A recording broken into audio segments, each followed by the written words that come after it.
భారీ సభలో లక్షలాది మంది ప్రజల సమక్షంలో సభా వేదికపై నుంచే రాజధాని పునర్నిర్మాణ పనులను లాంఛనంగా శంకుస్థాపన చేశారు. ఇవాల్టి కార్యక్రమంలో మొత్తంగా 18 ప్రాజెక్టులకు మోదీ శ్రీకారం చుట్టారు.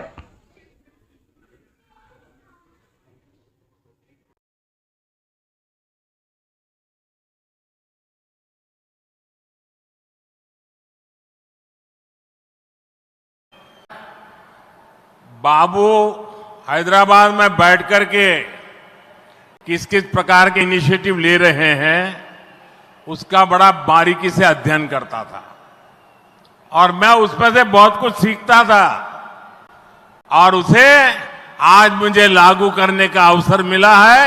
मैं लागू कर रहा हूं. ఇప్పుడు చంద్రబాబు గారు మీరందరి ముందు నాకు టెక్నాలజీ నాతో మొదలైందన్నట్టుగా ప్రశంసిస్తున్నారు. కానీ నేను మీ అందరికీ కూడా ఒక రహస్యం చెప్తాను. నేను సరికొత్తగా ముఖ్యమంత్రి అయినటువంటి రోజుల్లో గుజరాత్లో ఉన్నప్పుడు అప్పుడు చంద్రబాబు నాయుడు గారు ఆంధ్రప్రదేశ్లో హైదరాబాద్లో ఐటీని ఏ రకంగా డెవలప్ చేస్తున్నారో నేను క్లోజ్గా అబ్జర్వ్ చేసి అధికారులను కూడా పెట్టి అబ్జర్వ్ చేయించి ఆ రోజు నేను చాలా దగ్గరగా తెలుసుకున్నటువంటి విషయాలు మళ్ళీ తిరిగి ఈరోజు ఆంధ్రప్రదేశ్కి వచ్చి మళ్ళీ మీ అందరి ముందు ఈరోజు నేను చేయగలుగుతున్నానన్నది తెలియజేస్తున్నాను.